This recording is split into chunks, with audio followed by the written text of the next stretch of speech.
Hi and welcome to today's video, where we'll be having a look at the top 10 action films from the 1980s. So let's have a look. In at number 10 is Sudden Impact 1983.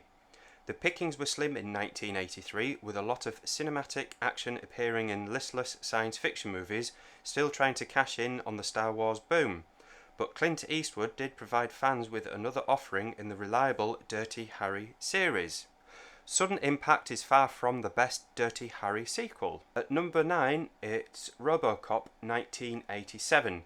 1987 brought some really great action movies, from Lethal Weapon, the definitive buddy cop movie, to Predator, 107 minutes of gory Arnie vs. E.T. fun.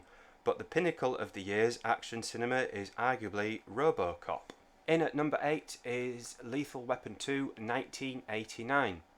Mel Gibson and Danny Glover made 4 Lethal Weapon movies, and their palpable on-screen chemistry is enough to make all of them at least enjoyable. But the pinnacle of the franchise is the second movie, released in 1989. In at number 7, it's Aliens 1986.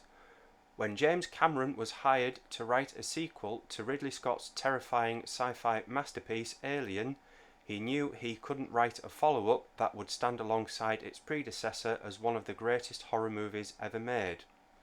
So he decided to just switch genres and craft one of the greatest action movies ever made instead. Swapping out one xenomorph for dozens, Cameron upped the stakes while keeping the story focused on Ripley's maternal journey. In at number 6, it's First Blood 1982. With 5 movies in 4 decades, the Rambo franchise has morphed into grisly one-upmanship as Sylvester Stallone's grizzled anti-hero leaves more and more bodies in his wake. But the violence was surprisingly sparse in the 1982 thriller that started it all, First Blood. There's a poignant critique of the treatment of Vietnam War veterans lying under the story of a battle-hardened killing machine being arrested by small-town cops for minding his own business, reaching his breaking point after a PTSD attack in the jailhouse and then escaping into the woods.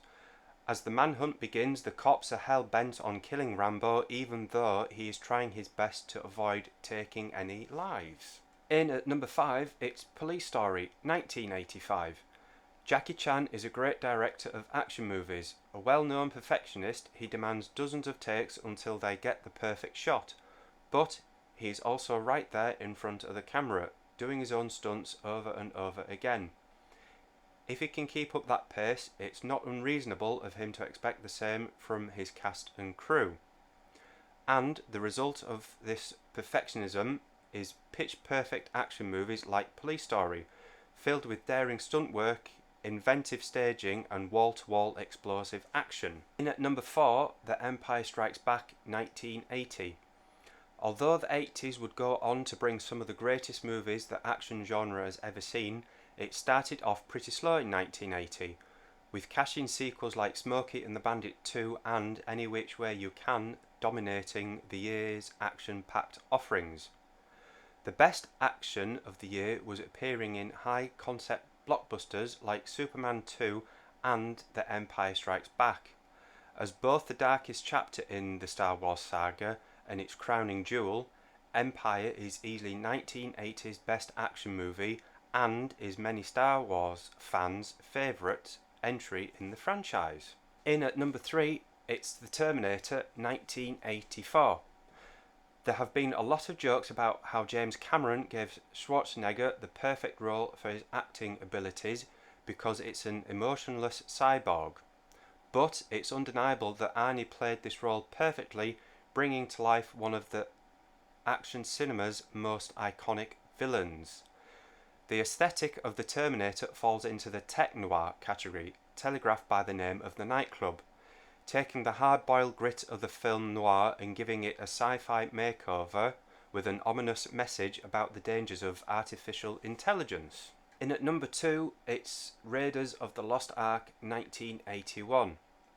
Naming the best action movie from 1981 is tough because it gave fans 2 of the greatest action movies ever made. Raiders of the Lost Ark, the pulpy adventure that introduced the world to Indiana Jones, and Mad Max 2 The Road Warrior, the post-apocalyptic masterpiece that set the benchmark for the franchise before Fury Road came along. While George Miller's movie features some of the most breathtaking car stunts ever captured on film, Steven Spielberg's movie clinches the top spot with its iconic hero, perfectly crafted action sequences and nostalgic callbacks to old adventure serials. In at number 1, it's Die Hard 1988. John McTierion's Die Hard is a perfect action movie. Reluctant hero John McClane is the quintessential action movie protagonist, with relatable flaws that are brought to life with a hilarious self-depreciation and working-class grit by a young Bruce Willis. The premise of a put-upon-everyman thinking quick on his feet during a hostile takeover has practically become a genre of its own since Die Hard first hit cinemas. So that's the end of the top 10 action films from the 1980s. If you enjoyed today's video, make sure to give it a thumbs up and hit the subscribe button to see more content. Thanks for watching and hope to see you soon. Bye!